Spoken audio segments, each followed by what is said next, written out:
Capítulo 17, verso número 1. 6 días después Jesús tomó a Pedro y a Jacobo y a Juan su hermano y los llevó aparte a un monte alto y se transfiguró delante de ellos y resplandeció su rostro como el sol y sus vestidos se hicieron blancos como la luz. Y he aquí les aparecieron Moisés y Elías hablando con él. Entonces Pedro dijo a Jesús: Señor, bueno es para nosotros que estemos aquí. Si quieres, hagamos 3 enramadas, una para ti, otra para Moisés y otra para Elías.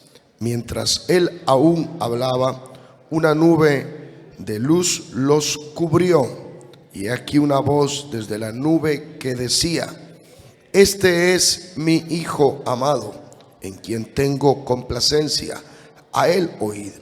Al oír esto, los discípulos se postraron sobre sus rostros y tuvieron gran temor. Entonces Jesús se acercó y los tocó y les dijo: Levantaos, no temáis. Y alzando ellos los ojos, a nadie vieron, sino a Jesús solo. Oramos. Padre eterno, te damos gracias, Señor Jesús, por la palabra tuya, por el conocimiento, por la enseñanza, por todo lo bueno, grande y generoso que tú eres en nuestra vida. Te pedimos, Señor, que tú nos seas enseñando cada día más y más. Que tu palabra sea bendita, Señor Jesucristo, en cada uno de nuestros corazones, produciendo un cambio maravilloso, sorprendente y todopoderoso, porque es tu palabra, la palabra que da nueva vida, Señor. Te pedimos, oh Padre Celestial, por cada uno de los amigos y amigas presentes que están, Señor, oyendo el mensaje tuyo, que tú seas obrando y tratando con ellos en la revelación de tu santo y glorioso nombre. Amén y amén. Por favor, estén cómodos, tengan la bondad. San Mateo, el Evangelio del Señor Jesús, para declarar al Señor Jesús como el Rey de Israel, y siendo un evangelio que pertenece a un israelita puro, su nombre Mateo, significa que este evangelio presenta al Cristo, al Mesías, al Salvador de Israel. Amén. Mateo entonces toma el testimonio de lo que es el Señor Jesucristo para ellos y también para todos aquellos que abrazamos la fe del cristianismo. Algunos manifiestan que el Señor Jesús es solamente un buen hombre, un hombre de mucha calidad moral, de muchas virtudes, que vivió en esta tierra, porque ciertamente los historiadores del mundo antiguo lo citan en algunas ocasiones, y eso no puede ser refutado aún por la historia universal. Saben que Jesús vivió, saben que Jesús estuvo aquí en esta tierra y compartió un ministerio en bien de la humanidad muy influyente. Pero para algunos personajes de la sociedad dicen solamente es un buen hombre, nada más. Otros lo llevan un poco más al concepto de la espiritualidad y lo unen a que es un buen profeta, un gran profeta. Jesús, un profeta. Y la palabra profeta quiere decir el que derrama palabras de Dios, el interlocutor entre Dios y los hombres, alguien que lleva palabra de Dios a sus correlacionados, que son las personas. Eso es un profeta, un nabi. Obvio que el Naví, como su característica en Israel y en la expresión hebreo Naví, quiere decir que es un hombre con una manera de vivir altamente espiritual y moral. Entonces el Señor Jesús se presenta como tal y es importante. Aún para otros conceptos de carácter religioso dicen sí, Jesús, un gran profeta. Sí, está bien. Otros manifiestan que el Señor Jesús es un político destacado, que aquel político destacado, o sea, aquel hombre que está para los cambios de la transformación social, es el Señor Jesús, y que su línea está también en la dirección de velar por los más necesitados, los pobres de este mundo, para llevarlos a mejor condición de vida. Sí, Jesús entonces es un buen representante de un quehacer político en medio de la sociedad y nada más. Así lo establecen. Ciertamente, si seguimos recorriendo las diferentes posiciones de los hombres pensando sobre el Señor Jesús, pues otros se alinean en la posición de que es un gran maestro. ¿Quién como el Señor Jesús, con sus enseñanzas en parábolas, una pedagogía y una didáctica muy cercana a sus discípulos, a la elección de estos estudiantes al lado de ellos para formarlos? Pero sí es un maestro, un gran maestro. Pero el Señor Jesús será solamente un maestro, un político, un benefactor social, un moralista, o también otros dicen un gran filósofo, o sea, alguien que tiene mucha sabiduría, y Jesús representa también ello. Pero solamente será un filósofo que vino a este mundo y participó de un gran pensamiento y se quedó allí nada más. Por consiguiente, el Señor Jesucristo, en su manifestación en esta tierra, quería enseñarle a sus seguidores que Él no es solamente lo que dicen los hombres de Él, sino que Él es más que lo que dicen los hombres. Él es el Dios manifestado en carne. Démosle la gloria, la alabanza y la adoración al Señor Jesucristo. Gloria a su santo nombre. Los biógrafos Mateo, Marcos, Lucas y Juan, que son los escritores de la vida y obra de Cristo Jesús, hablan precisamente de sus grandes acontecimientos en su ministerio. Por eso cada uno de ellos cita muy grandes acontecimientos. Pero lo que el Señor quiere con ellos es que no solamente relaten una historia secular o que sea una historia para el pensamiento universal. Él quiere que cuando relaten de Él lo lleven a la historia más allá del mundo secular, y quiere decir al pensamiento sagrado. Por eso se llama la historia sagrada. La palabra sagrada quiere decir con Dios, es Dios mismo. Los evangelios, Mateo, Marcos, Lucas y Juan, tienen la historia sagrada, tienen la historia de Dios manifestado en carne. Cuando manifiesto esto, quiere decir que Dios se dio a conocer, que Dios se hizo hombre. La palabra carne es humanidad. Dios se humanizó, se hizo como uno de nosotros. ¿Para qué? Para salvar a toda la humanidad. Desde el principio, el hombre lamentablemente cayó en el pecado, y al caer en el pecado se alejó de la presencia de Dios. Entonces es necesario que el hombre se acerque otra vez a Dios. ¿Y quién es el que acerca al hombre a Dios? Su palabra. La palabra de Dios es la que permite que el hombre se arrepienta, que cambie su manera de vivir y se acerque una vez más a Dios.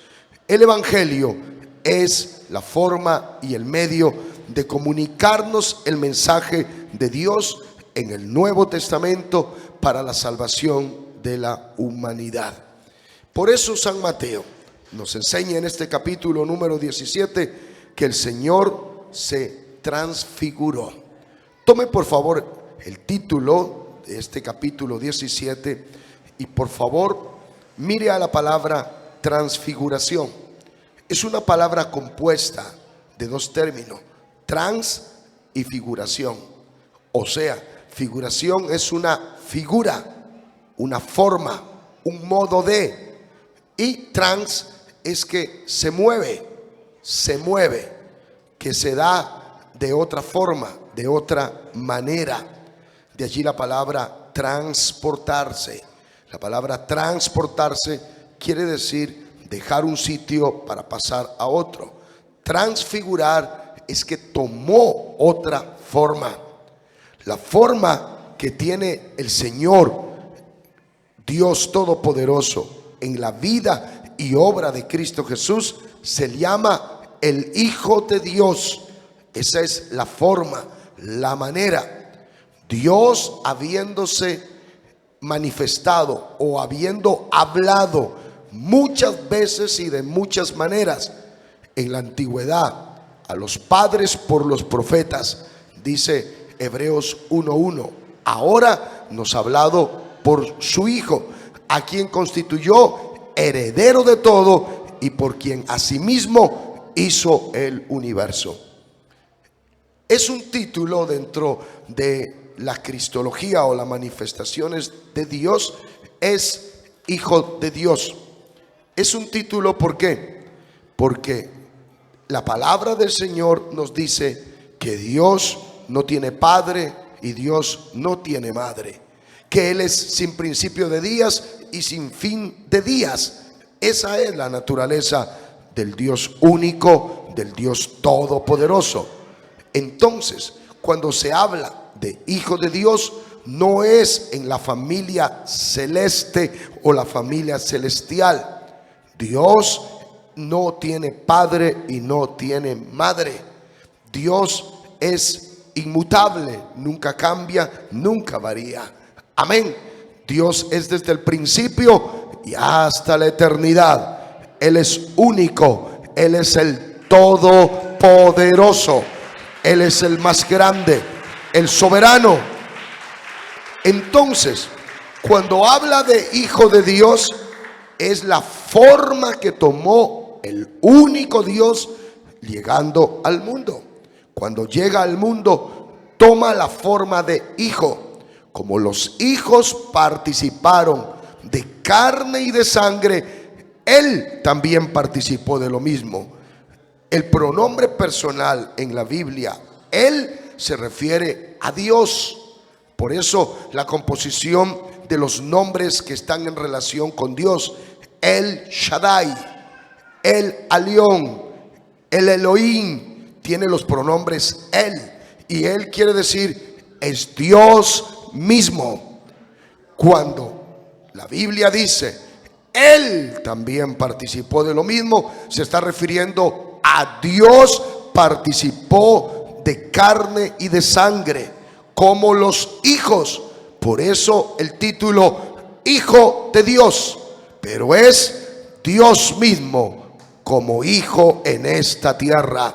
Dios mismo tomando la forma humana para participar con ese velo de humanidad, la relación con el hombre que estaba caído en el pecado, para enseñarnos que aún siendo hombres y mujeres, humanidad sobre esta tierra, el pecado es lo que le debilita al hombre, lo arruina al hombre, le produce caos, dolor y miseria. El pecado, la desobediencia a Dios, la transgresión a la palabra, el no estar atentos a la palabra de Dios, hace que el hombre esté en el pecado y arruina al hombre. Pero cuando hombres y mujeres o la humanidad por el mundo no obedecemos a la invitación del pecado, entonces nos construimos con la palabra bendita de Dios. Entonces la humanidad se dignifica. Entonces el pecado no se enseñoreará más en nosotros. Cristo Jesús es el modelo de la humanidad perfecta. Cristo Jesús es el supremo hombre entre toda la humanidad. Cristo Jesús, como Hijo de Dios, nos enseña que cuando no asistimos a las tentaciones del enemigo para tomar la tentación y vivir de ella, la humanidad entonces se desarrolla para el bien. Entonces aquí hacemos un alto en una aplicación. Todo el dolor que usted y yo tenemos cuando estamos errando y cometiendo pecados que son un sinnúmero de transgresiones a la palabra de Dios y también transgresiones a las leyes y a las órdenes y ordenanzas que tenemos para el bien común en sociedad, entonces aparece el caos, el desorden, la miseria, la pobreza, la orfandad, la injusticia del hombre para con el hombre. ¿Por qué? Por hacerle caso a la transgresión de la palabra de Dios. Entonces necesitamos la ayuda de aquel Hijo de Dios que es el título, o sea, Dios que se manifiesta como hombre.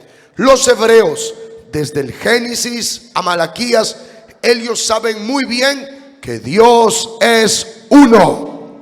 Ellos saben muy bien que su Dios es totalmente el Todopoderoso.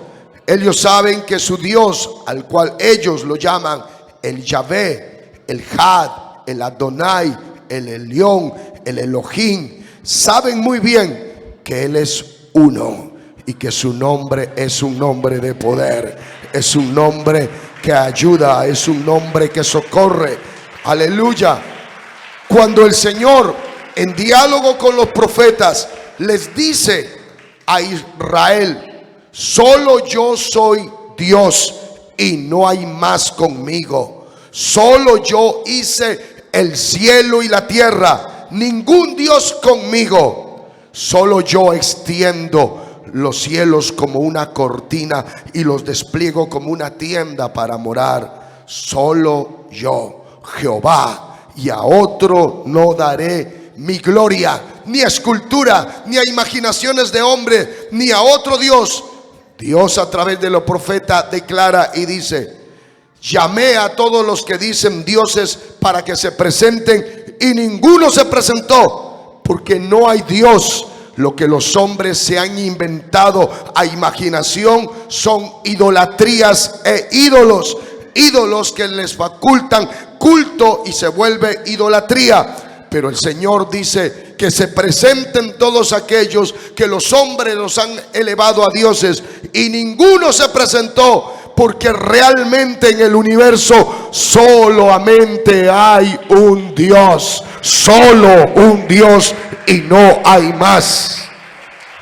Por eso el Dios eterno, conocedor de la tristeza de la humanidad y con respecto con Israel, que estaba padeciendo esclavitud, dice: yo he escuchado el dolor y la tristeza que tiene mi pueblo. Yo mismo que hablo, yo mismo. Si alguien es el yo mismo dentro del panorama espiritual, quiere decir que es un todopoderoso, porque el término yo mismo es que no necesita de nadie más para hacerlo. Él lo hace solo por él.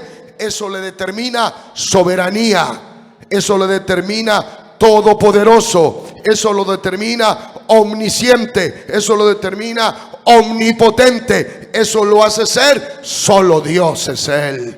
Dele aplausos y la gloria, la alabanza y la adoración a su santo nombre. Yo mismo que hablo, que doy esta palabra para los profetas, para ti, Isaías, he aquí estaré presente.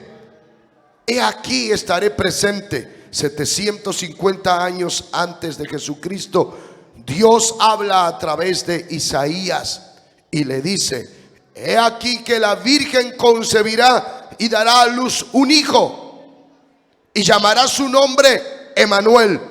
El Dios eterno le está diciendo en profecía a Isaías lo que va a suscitar 750 años después.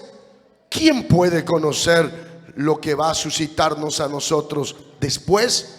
Adivinos, pitonizos, agoreros, brujos y hechiceros, absolutamente nadie tiene el control del tiempo y qué va a pasar en el futuro. Solo son supuestos, ideas, imaginaciones, intuiciones. El único que sabe lo que hay más allá en lo que es el futuro es el Dios que está por encima del tiempo y del espacio.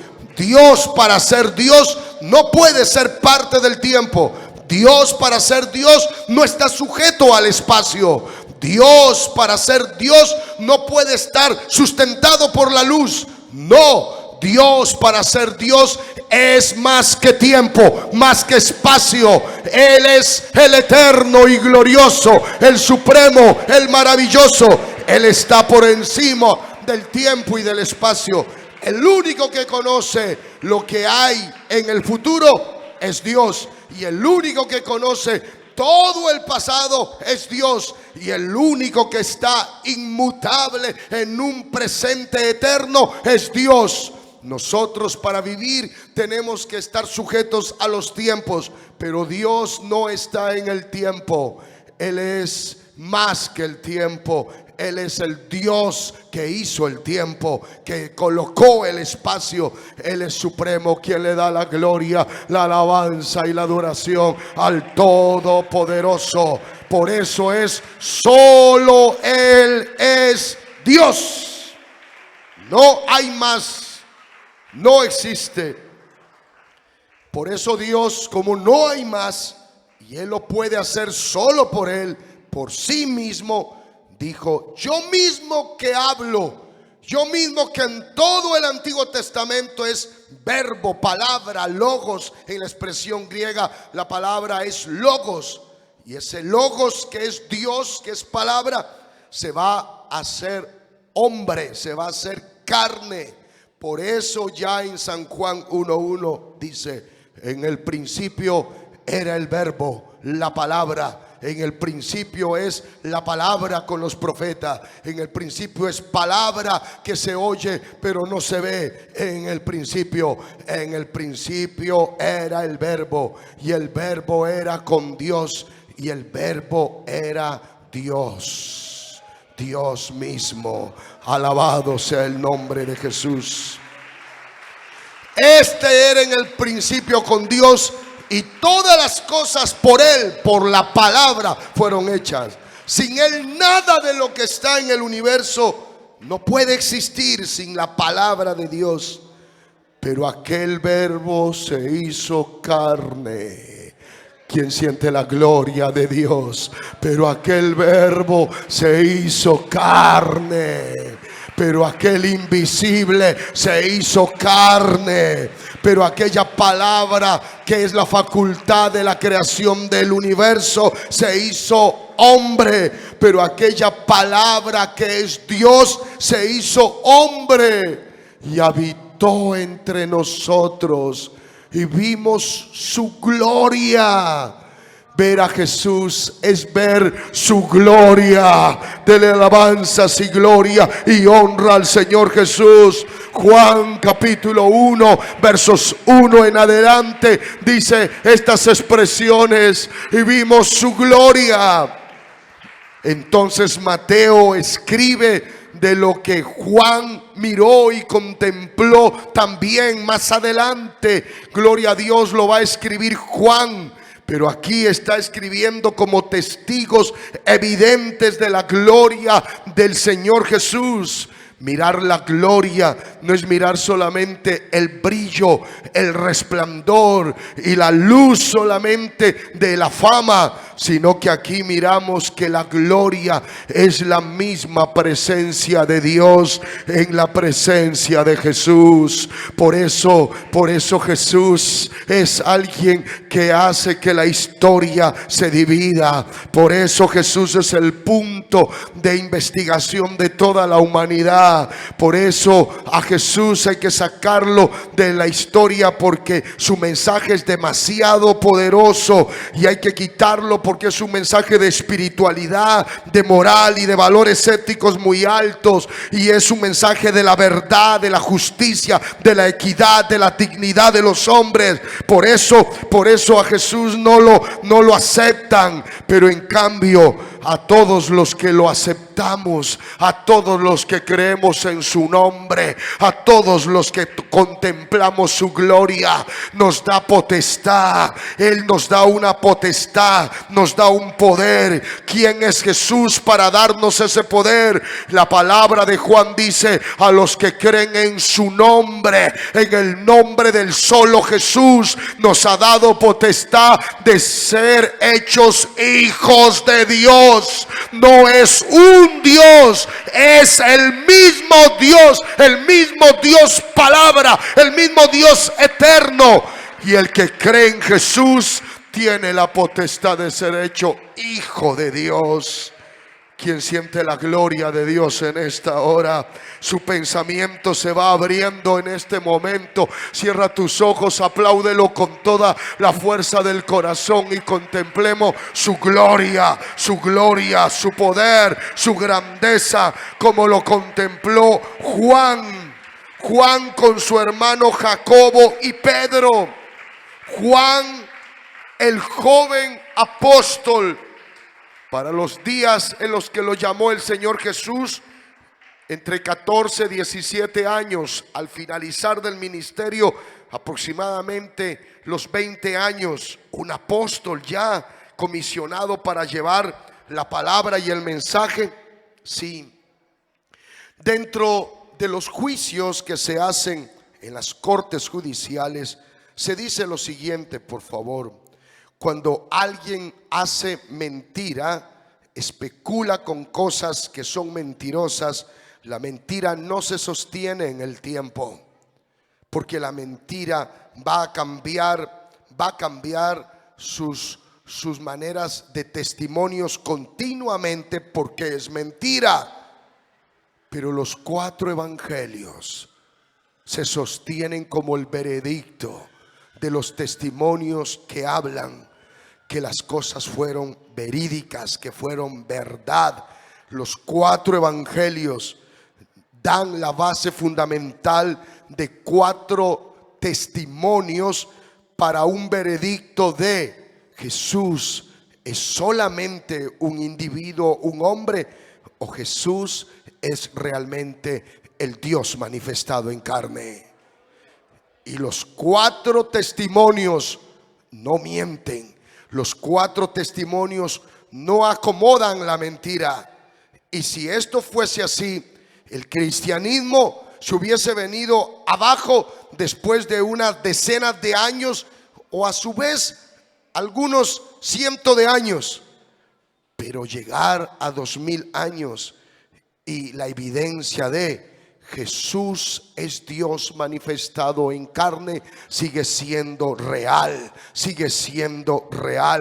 Los testimonios que están acá: Jesús fue a la cruz del Calvario, Jesús lo colocaron en un sepulcro, pero los 4 dan la evidencia de un Cristo resucitado. Y esa es la evidencia mayor de que no es mentira, de que es tan contundente la evidencia que ellos están dispuestos a morir por lo que vieron, por lo que tocaron, por lo que conocieron. Ellos están dispuestos a morir por los testimonios que ellos dijeron. Jesús no está muerto, Jesús ha resucitado, Jesús vive, Él es ahora Espíritu Santo y glorioso, porque Él es Dios manifestado en carne. Ellos saben muy bien que cumplió con la tarea de Mesías, con el oficio de Mesías, que es un Salvador, que es uno que rescata, que redime. Cumplió excelentemente el oficio de Hijo de Dios. Anotadlo: Hijo de Dios es un título, pero tiene un oficio. Y el oficio de Hijo de Dios es Salvador, Mesías, el Redentor, el que tiene que ir a dar su vida en una cruz del Calvario. ¿Por qué? Porque Dios es espíritu, no tiene carne ni sangre. Pero para cumplir la promesa de yo voy a morir por vosotros los pecadores, se necesitaba un cuerpo con carne y sangre para ser sacrificado allá en la cruz.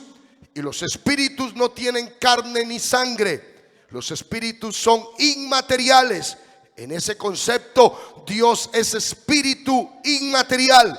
Pero Dios se hizo carne, tomó figura humana. ¿Para qué? Para ir a la cruz del Calvario y cumplir su más grande promesa: morir por la humanidad.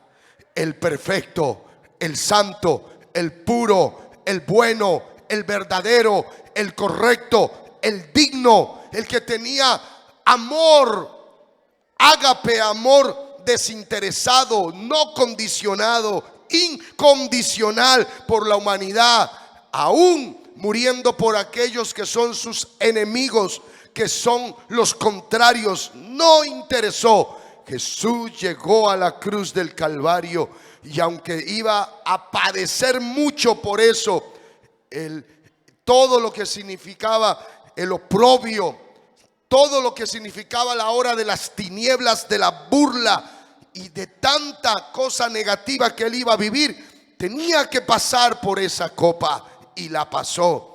Pero él también dice: yo tengo el poder para dar mi vida, y yo tengo el poder para volverla a tomar.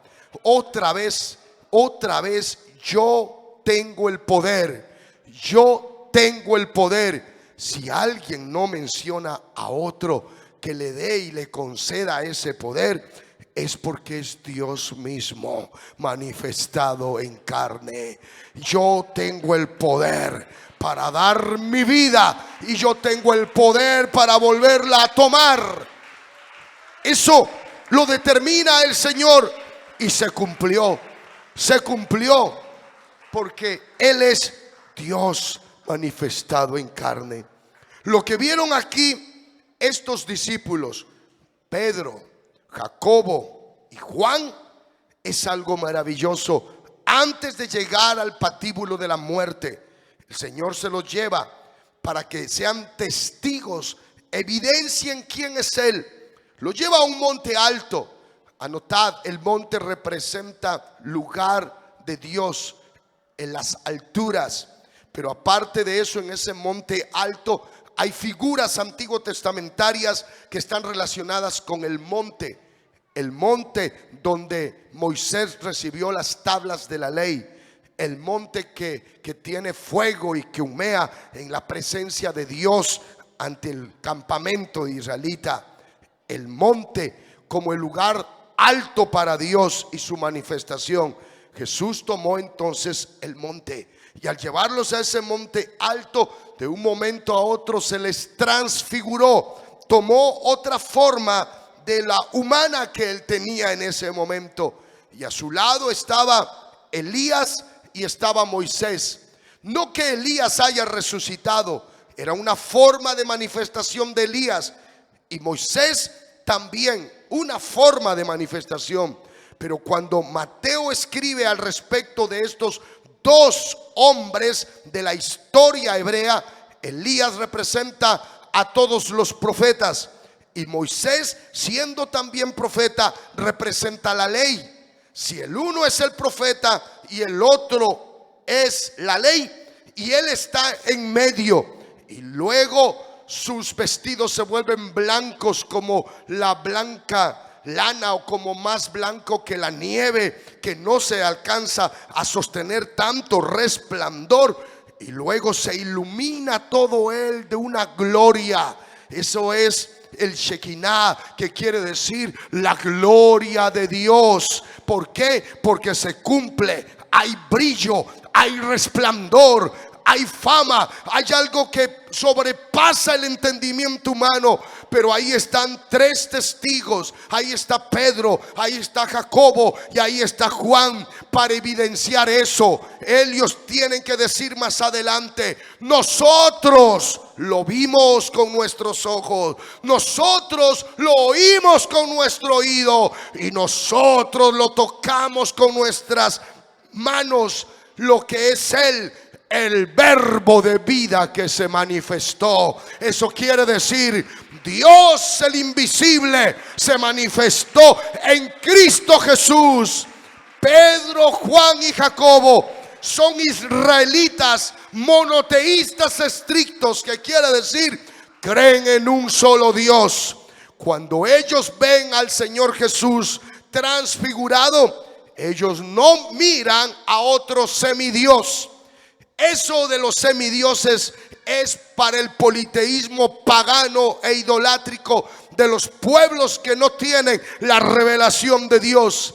Israel cree en un solo Dios, y estos judíos ortodoxos, conservadores del monoteísmo, cuando lo ven a Jesús allí, lo declaran: claro que sí, eres el Emanuel, el Dios con nosotros. Porque todo lo que anunciaron los profetas se cumple en la vida de Jesús, y todo lo que la ley dice se cumple en la vida de Jesús.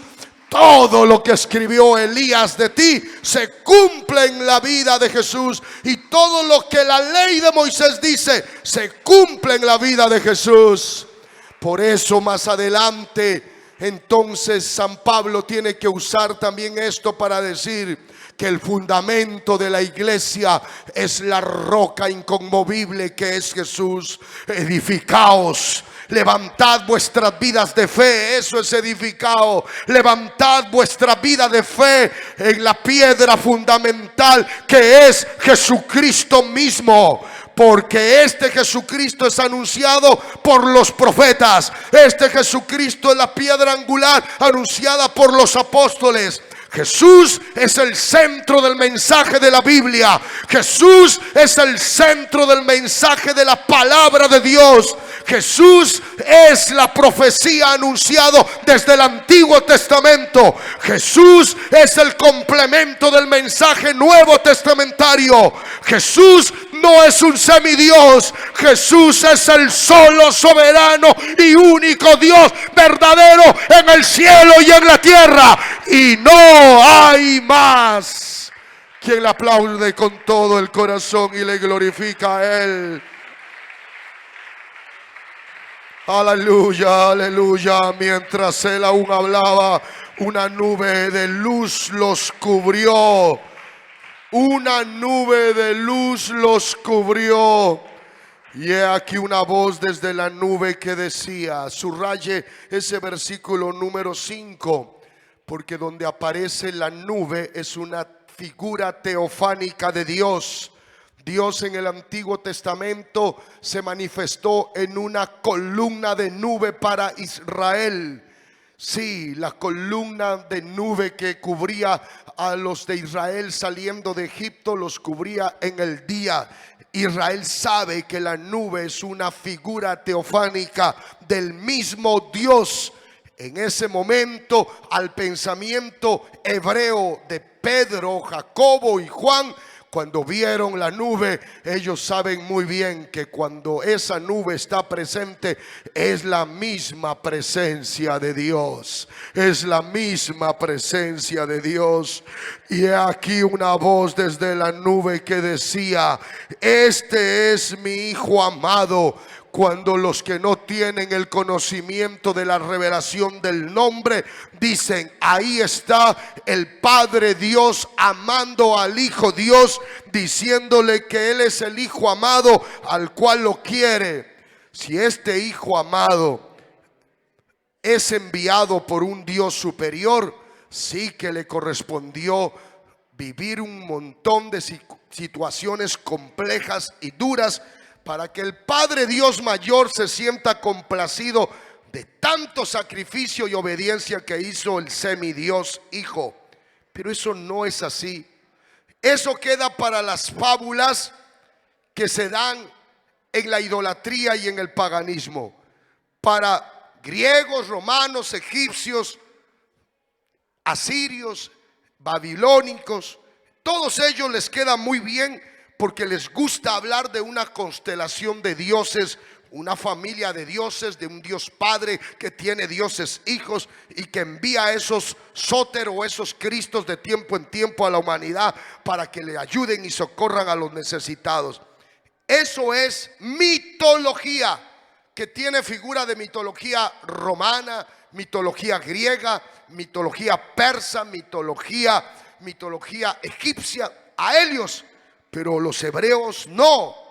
Los hebreos saben que solo hay un Dios y que cuando esa voz habla, ellos no entienden como una voz de otro Dios hablando con un semidios. Ellos saben que cuando se escucha la voz es el verbo de Dios, es la palabra, y esa palabra se hizo carne y habitó entre nosotros y vimos su gloria. Eso significa que todo el Cristo Jesús es la misma presencia de Dios. Por eso otro gran israelita comprometido con la fe monoteísta de su pueblo, como es San Pablo, le dice a los hermanos colosenses: mirad que nadie os engañe por medio de filosofías, huecas sutilezas como las mitologías, según los rudimentos, conforme las costumbres de los pueblos y de los hombres, pero no según Dios. Y luego coloca en el escrito a los colosenses, este erudito Pablo coloca el pronombre personal, porque en él. Coloca el pronombre personal, porque en él. ¿En cuál él? En el Shaddai, en el Adonai, en el Alión, en el Elohim. El pronombre personal de Dios lo coloca porque en él habita. ¿En cuál él? En el Señor Jesús, en ese cuerpo de carne y de sangre, porque en él habita, en ese cuerpo corporalmente, una parte de la divinidad de los dioses que están enviando Cristos. No, porque en él habita un poco del Dios Padre. No, porque en él habita un poquito de lo que es la divinidad. Otros en el pensamiento filosófico griego decían que Jesús había tomado un espíritu de divinidad prestado por 3 años y medio y que luego ese espíritu divino lo dejó en la cruz del Calvario muerto y se fue. Eso piensan otros. O la adopción de un Padre Dios que tomó a un Jesús terreno para hacer cosas maravillosas en 3 años y medio y luego lo deja abandonado. Eso piensan ellos. Pero Pablo, inspirado por el Espíritu Santo, como usted y yo con la revelación de Dios, no vemos a 2 dioses. No vemos a un Padre anciano Dios que no puede hacer las cosas, que envía a un joven Dios para que las haga bien hechas. No, vemos al eterno, al todopoderoso, al soberano, al grande, al bendito, al único. Lo vemos a él. Y ese pronombre personal le pertenece a solo Jesús. Solo Jesús. Solo Jesús. Y entonces dice, porque en él habita corporalmente, dígalo conmigo, toda la plenitud de la deidad. San Pablo es unicista, San Pablo es monoteísta, San Pablo cree en el solo Jesús, porque solo Jesús es el Dios manifestado en carne, porque solo Jesús es el Yahvé, el Jehová eterno, porque en Jesús habita toda la plenitud. La palabra en griego es pleroma, que quiere decir totalidad. Entonces Pablo dice, porque en Jesús está la totalidad del Dios invisible, la totalidad del Dios Verbo, la totalidad del Dios Espíritu. En él, en Jesús, habita todo. Y le dice a la iglesia, a los colosenses, y vosotros y vosotros estáis. En algún momento Pablo dice, si Jesús no hubiese resucitado, seríamos los más dignos de conmiseración y lástima. O sea, pobrecitos, qué pena con ellos, qué pena su fe. Dan pesar en lo que creen. Eso sería conmiseración y lástima si Jesús no hubiese resucitado. Y también cuando nos dicen ustedes solo Jesús, y tratan de tener como conmiseración porque nos ven solo Jesús, y nosotros decimos como Pablo, porque en Jesús está toda la plenitud de Dios, y vosotros estáis completos en Él. ¿Qué es? Un semidios, no, que es la cabeza de todo principado y potestad. Quien tiene esa revelación y le glorifica a Él y dice qué palabra de parte de Dios a través de los escritos nuevos testamentarios en la revelación de su santo nombre. Estáis completos en Él, que es la cabeza de todo principado y potestad. Solo Jesús es el Dios más grande, arriba en el cielo y abajo en la tierra, y no hay más. Pedro, el hermano Pedro dijo, ¿saben, señores magistrados que gobiernan a Israel acá en la capital, Jerusalén, ¿saben por qué llenamos a Jerusalén de esta doctrina? Porque no hay otro nombre. ¿Saben por qué nos dedicamos a celebrar cultos en nombre de Jesús? Porque no hay otro nombre. ¿Saben por qué tenemos que invocarle a los enfermos como al paralítico el nombre de Jesús? Porque no hay otro nombre en el cual se sanen los enfermos. ¿Saben por qué tenemos que anunciar que en Jesús hay salvación para toda la humanidad? Porque no hay otro nombre bajo el cielo dado a los hombres en el que podamos ser salvos. Solo Jesús es el nombre más grande del Dios Todopoderoso. Por eso ellos contemplaron su gloria y lo contemplaron a Jesús solo. No hay más. Póngase de pie en el nombre de Jesús, porque esta manifestación gloriosa trasciende a Hechos de los Apóstoles en su iglesia, en las cartas, y se va hasta Apocalipsis.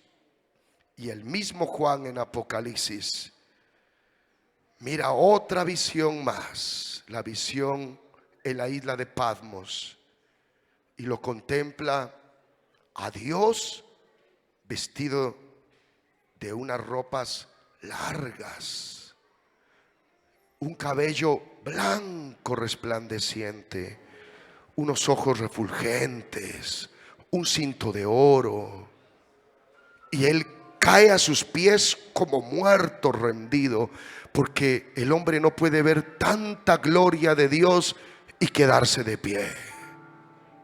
Esta noche usted ve la gloria de Dios en la palabra y no puede quedarse de pie, sino que dice: me postro ante su presencia para reconocer que solo Jesús es mi Dios y mi Salvador. Solo Jesús es el que te puede ayudar en esos problemas horribles que tienes en tu vida: vicios y desorden, peleas continuas, violencia intrafamiliar, pobreza, miseria. Solo Jesús es el Dios manifestado en carne, que viene al rescate de la humanidad.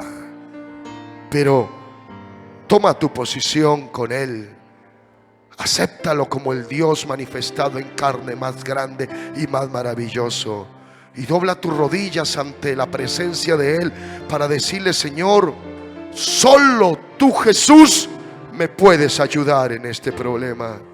¿Cuál es su problema? ¿Qué angustia tiene? ¿Qué dificultad que no puede vencer? ¿Qué le esclaviza en el pecado y en el vicio? ¿Qué le lleva tanta tristeza y tanta amargura? ¿Qué le ha quitado la paz? ¿Qué le ha quitado la prosperidad en su vida? ¿Qué le ha hecho sentirse tan mal al punto de sentir la misma muerte? ¿Qué le ha hecho fracasar en esta vida? Solo Jesús es el Dios manifestado a la humanidad para constituirse en Hijo de Dios, o sea, Mesías o Salvador, pero es Dios mismo. Juan en Apocalipsis se cae ante la presencia, tiene temor, tiene miedo, pero lo toca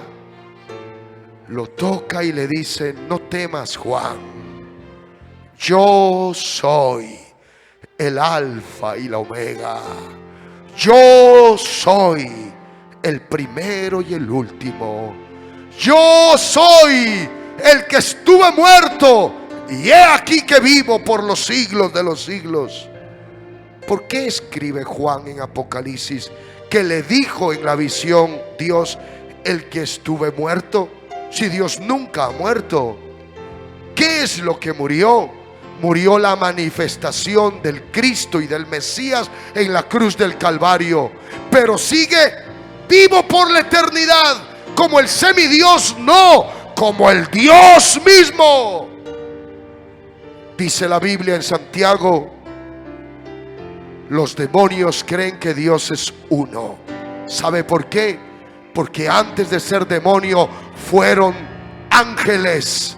Y los ángeles saben que allá en la patria celestial, en el ambiente espiritual de la divinidad, ellos se mueven como ángeles, arcángeles, serafines y querubines.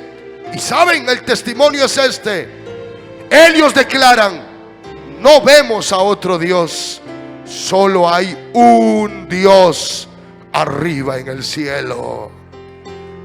Cuando Jesús vence al pecado en la cruz del Calvario, resucita y se va, llega a los cielos, pero no llega un hijo de Dios, semidios, a darle las noticias al Dios Padre que lo hizo todo. No, Señor, deja la manifestación de hijo y vuelve y se sienta en el trono de Dios. Sentarse significa: todo está acabado, todo está terminado. Y los ángeles le declaran: no hay Dios como nuestro Dios. Se propuso salvar a la humanidad, descendió y lo hizo. Por eso se eleva por encima de todo, para llenarlo todo, y tiene las llaves del imperio y de la muerte. Él tiene toda potestad. Solo Jesús es Dios arriba en el cielo y abajo en la tierra, y no hay más. A su nombre la gloria y los aplausos, por favor. Apláudelo con todo el corazón, con todo el corazón. Y oramos en esta noche en el nombre de Jesús, diciéndole: Señor, reconozco tu gloria, reconozco tu poder, reconozco que me puedes salvar, porque tú eres Dios, el único Dios. Reciba a Jesús en su corazón, amigo y amiga, y sea libre de tanta acechanza del enemigo. En el nombre de Jesús. Solo Jesús es Dios manifestado en carne, que salva a toda nuestra humanidad. En el nombre de Jesús. Amén y amén. Al que habita en las alturas y en la santidad, con el quebrantado y humilde de espíritu, para hacer vivir el espíritu y humilde, y para vivificar el corazón quebrantado. Sea la gloria, honor, alabanza y el poder al que reina por los siglos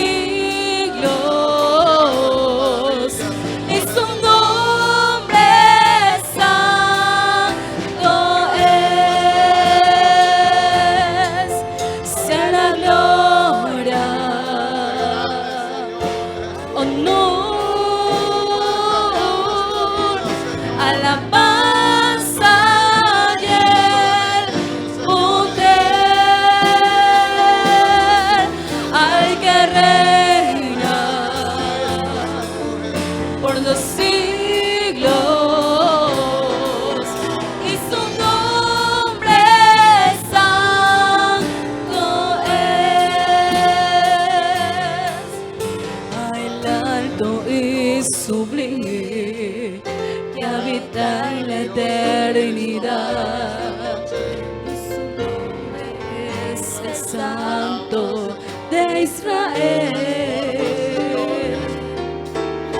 al que habita en las alturas y en la santidad, con el quebrantado y humilde de espíritu, para hacer vivir el espíritu y humilde, y para vivificar el corazón quebrantado. Sea la gloria, honor, alabanza y el poder al que reina por los siglos, y su nombre santo es. Sea la gloria, honor, alabanza y el poder al que reina por los siglos, y su nombre santo es, y su nombre santo es, y su nombre santo es.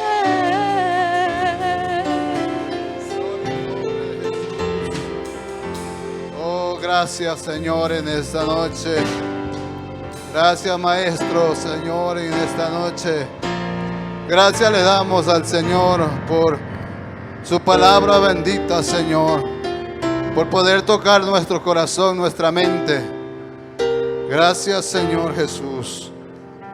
Amén y amén. Los hermanos, tengan la bondad, pueden volver a sus asientos confiando en el Señor Jesucristo. Gloria a Jesús. Maravilloso eres, Señor. Bien, en esta noche también vamos a ofrendar, mis queridos hermanos. Invito hasta este lugar a la hermana Leticia Claros, la hermana Rosa Lloreipoma, la hermana Sandra de Tenorio, por favor.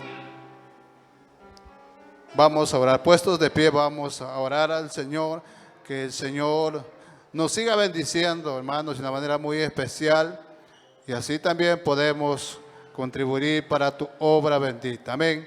Soberano Dios Todopoderoso, en esta noche, Señor Jesús, gracias, Señor Jesús, por poner un sentir, Señor, de ofrendar, Señor Jesucristo. Te rogamos que bendigas de una manera muy especial, Señor, las fuerzas, Señor Jesús, las cementeras, Padre amado, bendigas allá nuestros trabajos, Señor, a cada uno, Señor, y a los que no tienen, Señor, también bendigas con trabajo, Padre eterno, y así también poder dar, Señor, a ti, y así esta obra sigue en crecimiento, en el nombre del Señor Jesús. Amén y amén. Tenga la bondad, mis queridos hermanos, estén cómodos. También queremos agradecer a cada uno de los hermanos que nos han estado siguiendo a través de las redes sociales. Que el Señor le bendiga de una manera muy especial. Esta es la historia del zapato de un joven de la iglesia que estaba cansado de estar guardado, lleno de polvo y abandonado. Debajo de la cama solo veía cómo su dueño ahora usaba chanclas